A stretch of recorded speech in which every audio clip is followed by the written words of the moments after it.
Mga kapamalandong, kumusta?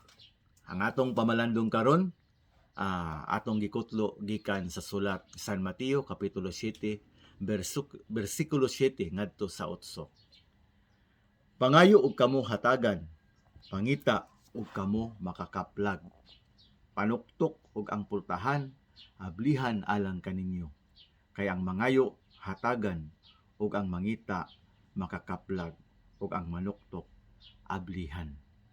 Higala, igsuon ko, dinhi klaro kayo, gipatin-aw na kung kita mangita, mangayo lamang sa Ginoo, makadawat gud kita. Kato kunong mangita, makakaplag. Katong manuktok, ablihan gayud sa Ginoo. No? Sa atong tagsa-tagsa ka kinabuhi, nagkalain-lain nga butang ang atong gikinahanglan. Nagkalain-lain nga grasya ang atong ginapangayo diha sa Ginoo. Apan ang pangutana, higala, nganong hangtod karon aduna pa may daghang butang na imong gipangayo apan wala pagihapon moabot. Nagpasabot ba kini nga wala mamati ang Ginoo kanimo? O nagpasabot ba kini nga ang Ginoo adunay kasuko diha kanimo? Higala, doon ako'y gamay nga bata nga mag 2 years old na ni karong tuiga. Now, isip usa ka amahan, ginasiguro gayud nako nga ang atensyon o pagpangga akong mapakita kaniya. Ingon pa sa mga hamtong na nga ipakita gayud sa bata ang imong pagpangga niya samtang bata pa. Tungod kay kung dako na, doon na sila kaugalingon nga mga lakaw o dili na sila makaspend, no? Less na kay time nga makaspend sa imuha. Maigsoon, isip usa ka amahan, mao ni ang ako ang gusto nga kung mahimo buhaton nako ang tanan para makita nako nga malipay siya, ma-enjoy siya. Tungod kay nindot kayong lami kayo ang feeling nga makita nimo ang usa ka bata nga happy siya, nalingaw siya. Dili ikakumpara sa feeling sa ubang mga butang. Apan mga higala, nining iyang edad karon, lihukan na kayo. Gusto niya nga ang iyang gusto may matuman. Gusto niya nga tanan butang kung mahimo mahatag sa iyaha. Panalitan, tungod sa iyang kalihukan, gusto siya nga magsigig saka kanaog sa hagdan nga di nakita namo nga delikado kayo para sa iyaha. So siya mong gihimo, amo siyang gidid-an pagsaka sa hagdan. Among gisalihan ang maong hagdan para dili siya makasaka. Cellphone, gusto siya nga maggunit-gunit og cellphone pero nakita namo dili pa siya angayan magunit og cellphone, busa gidid-an namo siya nga permente maggunit sa cellphone.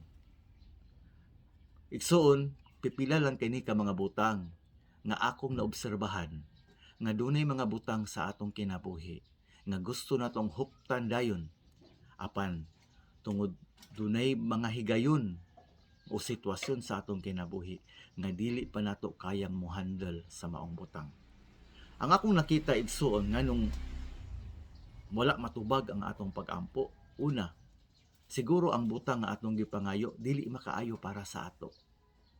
Sama sa usa ka batang gamay, bisag unsa lang ang pangayoon, nagtuo siya nga kini makaayo niya, ma-enjoy siya, malipay siya. Apan kita nga manghamtong, ako mismo nakita nako nga dili pwede sa iya. Munang hinungdan nga gididaan siya o wala gihatag sa iya.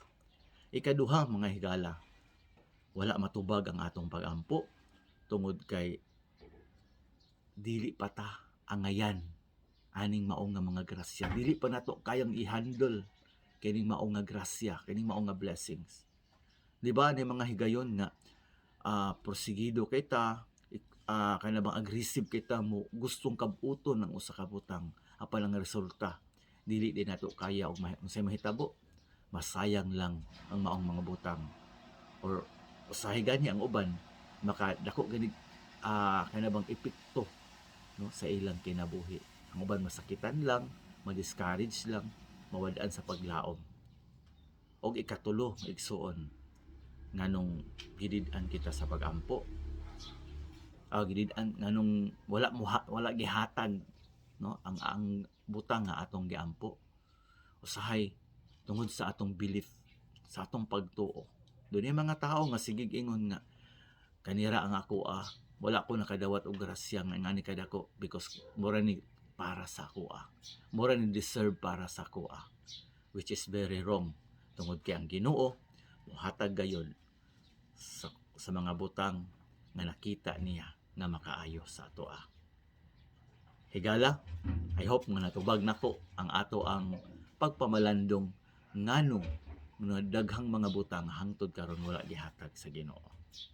Salamat sa pagsunod sa akong video igsoon o kita-kita ta sa puhon sa sunod nako nga video. I hope nakapamalandong ka nining baong kabuntagon, nining maong adlaw higala. Kung na-bless ka, paki-like, paki-share ning maong video o kung wala pa ka subscribe sa akong YouTube channel, please subscribe sa akong YouTube channel ang Brother Alex Lim. O ayaw kalimot sa pag-click sa notification bell para kung doon ay mga bago mga videos ma-update kay igsoon. Sa makausa, salamat o God bless you.